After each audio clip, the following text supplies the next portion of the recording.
Hello दोस्तों, कैसे हैं आप सब। आशा करती हूँ ठीक होंगे।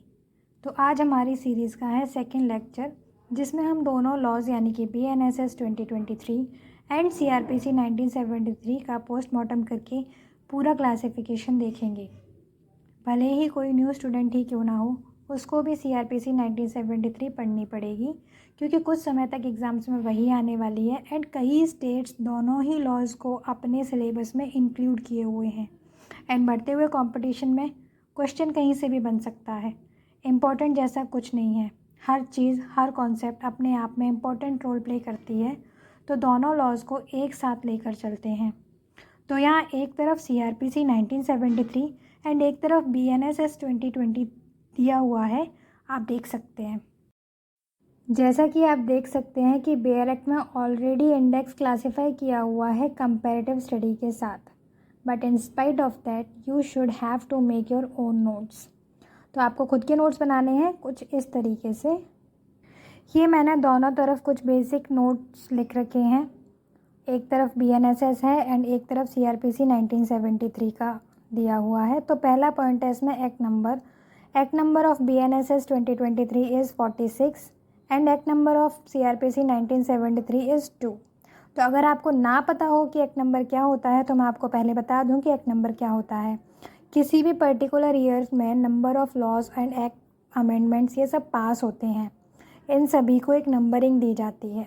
जैसे BNSS को 2023 का 46 नंबर ऑफ एक्ट बताया गया है एंड CRPC को एक्ट नंबर 2 ऑफ 1973 बताया गया, यानी कि 1973 का ये सेकेंड नंबर का एक्ट है।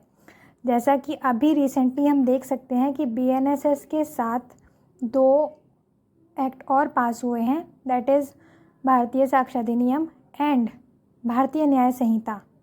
इनके भी एक्ट नंबर देख लेते हैं।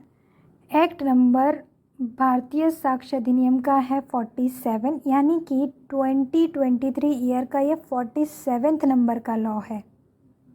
एंड भारतीय न्याय संहिता 2023 का एक्ट नंबर है 45 ऑफ 2023, यानी कि 2023 का ये 45वें नंबर का एक्ट है। तो ये होता है एक्ट नंबर का मतलब। सेकेंड पॉइंट इसमें दिया गया हुआ है इनैक्टमेंट डेट। इनैक्टमेंट डेट वो होती है जिस दिन प्रेसिडेंट अपनी एक्ट पर असेंट देता है। जब लॉज दोनों हाउस से पास हो जाते हैं, फिर लास्ट में प्रेसिडेंट असेंट देता है, वो डेट होती है इनैक्टमेंट डेट। तो BNSS को 25 ऑफ 23 को द्रौपदी मुर्मू ने असेंट दी थी एंड CRPC को 25 ऑफ जनवरी 1974 को VV गिरी ने असेंट दी थी। Now third point is commencement date. BNSS की कमेंसमेंट डेट 1 जुलाई 2024 है एंड CRPC की कमेंसमेंट डेट 1 अप्रैल 1974 है। ये कमेंसमेंट डेट ऑफिशियल गैजेट में प्रोवाइड की जाती हैं। Fourth point is total number of sections. तो BNSS में सेक्शंस हैं 531 एंड CRPC में सेक्शंस हैं 484। Total number of chapters in BNSS is 39 and total number of chapters in CRPC is 37. Both of the acts have equal number of schedule. दोनों में दो schedule हैं। पहला शेड्यूल क्लासिफिकेशन ऑफ ऑफेंसेस की बात करता है दोनों में ही, एंड सेकंड शेड्यूल फॉर्म्स की बात करता है। BNSS में फॉर्म्स प्रोवाइडेड हैं under section 522 and total number of forms provided है 58। CRPC में फॉर्म्स 476 सेक्शन में प्रोवाइडेड हैं and total number of forms है 56। फॉर्म्स का मतलब एक तरीके का फॉर्मेट दिया हुआ है, जो हम किसी की भी ड्राफ्टिंग के लिए उसी तरह के पैटर्न को यूज़ करके, उसी फॉर्मेट को यूज़ करके हम कुछ भी ड्राफ्ट करते हैं। सच एज चार्ज, अगर हम चार्ज फ्रेम करते हैं तो फॉर्म्स के अकॉर्डिंग ही करते हैं। पीछे प्रोवाइडेड हैं, जैसे अभी मैं दिखा रही हूँ आपको CRPC 1973 का, ऐसे ही BNSS में दे प्रोवाइडेड है। फॉर्म नंबर 33 में चार्जेस प्रोवाइडेड हैं BNSS में, और फॉर्म नंबर 32 में चार्जेस प्रोवाइड हैं CRPC में। तो जिस तरह की लैंग्वेज इसमें यूज़ की गई है, तो मैं आपको चार्ज का फॉर्मेट दिखाती हूँ। मेरे पास एक कॉपी है। उसी लैंग्वेज को यूज़ करके उसमें कुछ एडिट करके इस तरीके से चार्ज फॉर्म किए जाते हैं according to the form provided in the second schedule of the code.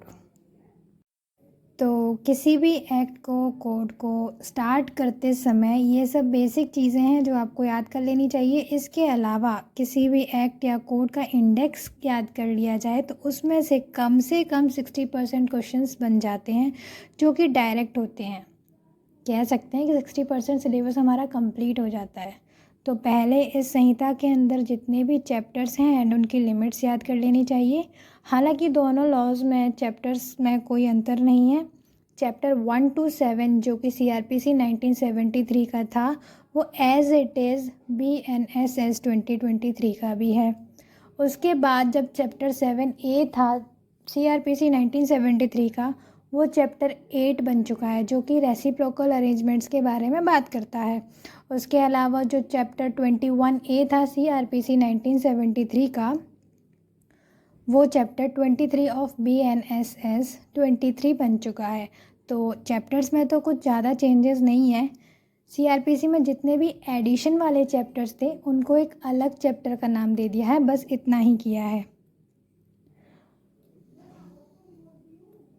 तो पहले चैप्टर्स एंड उसकी लिमिट याद कर ली जाए तो बेटर होगा। तो आप चैप्टर्स एंड लिमिट याद करिए।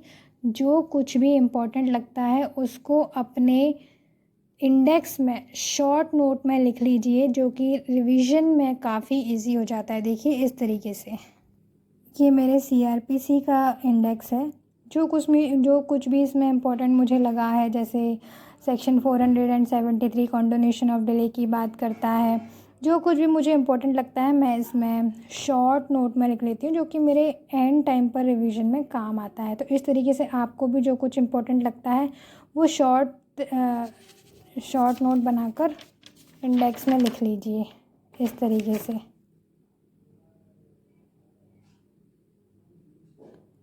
तो आप आज का यही होमवर्क है कि आप आज चैप्टर्स एंड उनकी लिमिट्स याद करिए। तो मिलते हैं नेक्स्ट लेक्चर में। जय हिंद, जय भारत।